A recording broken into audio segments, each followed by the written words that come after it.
مسلم league نون کے ساتھ یا پیپلز پارٹی کے ساتھ اتحاد کا سوچا بھی نہیں جا سکتا، وہ ہمارے فطری مخالف ہیں۔ وزیر اعلیٰ کی دوڑ ہے، اس میں جو خان صاحب کی طرف سے جو بھی بندہ نامینیٹ ہوگا وزیر اعلیٰ کے لیے وہ ہماری سر آنکھوں پر۔ آرو صاحب جو ہے وہ بند کمرے میں بیٹھ کر رات کی تاریکی میں وہ ایک فارم 47 جاری کریں۔ تو آرو کی آپ کے ساتھ کیا دشمنی ہے، یا آپ یہ 5 6 8 لوگ جو ہارے ہیں؟ اور امن طور پر ہم اپنے احتجاج کے نئے طریقے اب ہم سیکھ چکے ہیں۔ صوبے میں بھی ہم اپنے آزاد حیثیت سے حکومت بنانے کے قابل ہیں۔ نت ہم نے ڈالی ہوئی ہے ساری پارٹیوں کو اور اس نظام کو۔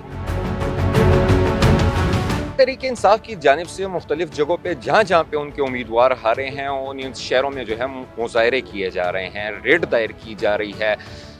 جو امیدوار ہارے ہیں وہ اپنی ہار کیوں نہیں تسلیم کر رہے ہیں؟ ہمارے ساتھ کامران بنگش بھی موجود ہیں، انہی سے جانتے ہیں۔ اور ایک دوسرا یہ کہ جتنے بھی وزیر اعلیٰ کے اگر امیدوار ہم دیکھیں کہ صوبے میں جو ہے پاپولر رہنما ہیں وہ سارے اپنی سیٹیں آ رہے ہیں۔ مشتاق غنی جو ہے وہ جیت گئے ہیں، باقی تو قومی اسمبلی پہ ہیں۔ آپ لوگ اپنی ہار کیوں نہیں تسلیم کر رہے جیسا کہ دیگر پارٹیوں نے کر لیا ہے؟ لیکن دیگر پارٹیوں کا ڈیفرنس بہت زیادہ تھا ووٹس کا۔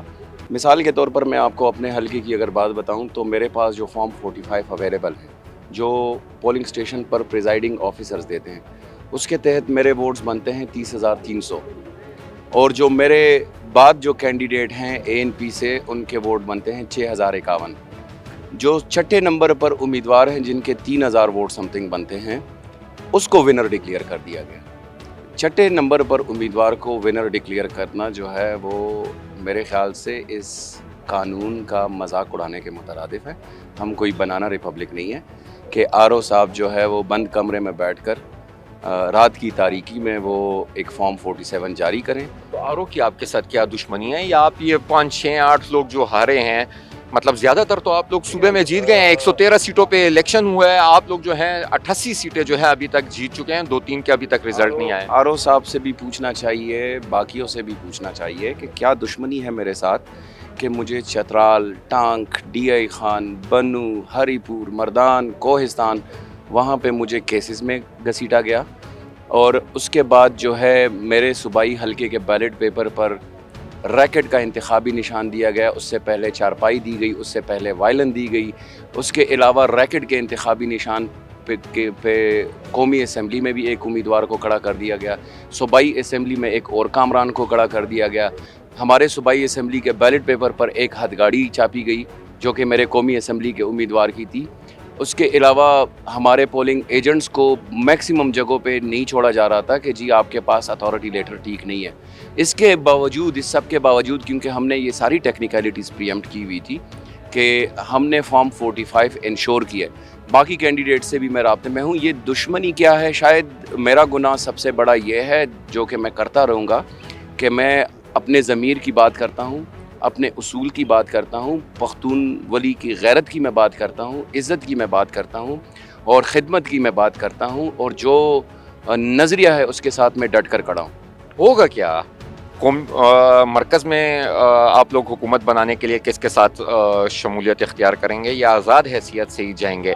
اور صوبے میں کیا ہوگا؟ صوبے میں بھی ہم اپنے آزاد حیثیت سے حکومت بنانے کے قابل ہیں۔ ماشاءاللہ تحریک انصاف جو ہے وہ 90 سے زیادہ سیٹیں جیت چکی ہے۔ 8 سیٹیں پشاور کی ملا کر، جو پشاور میں دھاندلے کا پلان بنایا گیا تھا اس کو ملا کر یہ تقریباً 100 سیٹیں بنتی ہیں 115 میں سے۔ تو 100 سیٹیں جیت کر جو ہے ہم اکیلے حکومت بنائیں گے۔ اور نیشنل لیول پہ بھی میں آپ کو بتاؤں، جو مثال کے طور پر پشاور کا ایک قومی حلقہ ہے جس میں نور عالم صاحب کے جو ہے وہ کوئی 30,000 ووٹس بنتے ہیں، ہمارے امیدوار کے کوئی 65,000 ساجد نواز صاحب کے بنتے ہیں، اور نور عالم صاحب کے ووٹس کے سامنے ایک لکھا گیا، یعنی 1,30,000 کر دیے گئے، اور ہمارے وہ جو کینڈیڈیٹ ہیں ان کے 65 کے 65 ہی رہے۔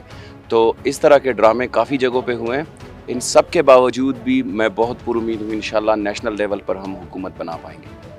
کسی کے ساتھ مل کے بنائیں گے، یا نیشنل میں تو آپ لوگوں کو خامخواہ کسی کے ساتھ مل کے ہی بنانی پڑے گی؟ آپ لوگوں کا جھکاؤ کس کی طرف ہے؟ پیپلز پارٹی کی طرف جائیں گے، یا نون لیگ کو ساتھ میں شامل کریں گے جن کو آپ لوگ ساری عمر سے چور چور کہتے آئے ہیں؟ سوال ہی نہیں پیدا ہوتا نون لیگ کو یا پیپلز پارٹی کو ساتھ ملانے کا۔ بڑا واضح ہے، تحریک انصاف جو ہے اس کی کور کمیٹی بانی چیئرمین عمران خان صاحب خود فیصلہ کریں گے ان کی طرف سے جو ہدایات آئیں گی. لیکن یہ میں آپ کو اتنا بتا دوں کہ مسلم لیگ نون کے ساتھ یا پیپلز پارٹی کے ساتھ اتحاد کا سوچا بھی نہیں جا سکتا. وہ ہمارے فطری مخالف ہیں. صوبے میں اب مطلب آپ لوگ تو پاپولر لیڈر باہر ہو گئے ہیں, تو وزیر اعلیٰ کون ہو سکتا ہے؟ ایک دو نام ایسے جو ہو سکیں. ہم باہر نہیں ہیں ابھی تک. ایم پی اے شپ کی دوڑ سے عوام نے ہمیں ووٹ دیا ہے. ہم اسمبلی میں جائیں گے انشاءاللہ, ہم حلف اٹھائیں گے, اور جو وزیر اعلیٰ کی دوڑ ہے اس میں جو خان صاحب کی طرف سے جو بھی بندہ نامینیٹ ہوگا وزیر اعلیٰ کے لیے وہ ہماری سر آنکھوں پر. اور اگر ریلیف نہ ملا تو آپ لوگوں کا اگلا لائحہ عمل کیا ہوگا؟ جمہوری لوگ ہیں ہم. آئین پاکستان ہمیں اجازت دیتا ہے کہ ہم اپنا پرامن جدوجہد جاری رکھیں. پرامن طور پر ہم اپنے احتجاج کے نت نئے طریقے اب ہم سیکھ چکے ہیں, وہ ہم کرتے رہیں گے. سوشل میڈیا پر اور میڈیا پر آپ لوگوں سے گزارش ہے کہ آپ انصاف کا ساتھ دیں. ہم کوئی بنانا ریپبلک میں نہیں رہ رہے جو اس طرح کے معاملات ہیں کہ عوام کسی اور کو ووٹ دے اور رزلٹ جو آر او صاحب ہیں وہ کسی اور کا دیں. 2013 میں بھی ہم نے کہا تھا کہ یہ آر اوز الیکشنز ہیں, اور ابھی تو آر اوز نے جو تاریخی بددیانتی کی ہے, داندلی تو میں اس کو نہیں کہتا, تاریخی بددیانتی جو کی ہے اور آئینی خلاف ورزی کی ہے, اس کے خلاف ہم اپنا ہر آئینی اور قانونی اور جمہوری حق ادا کرتے رہیں گے اور اپنی جدوجہد جاری رکھیں گے.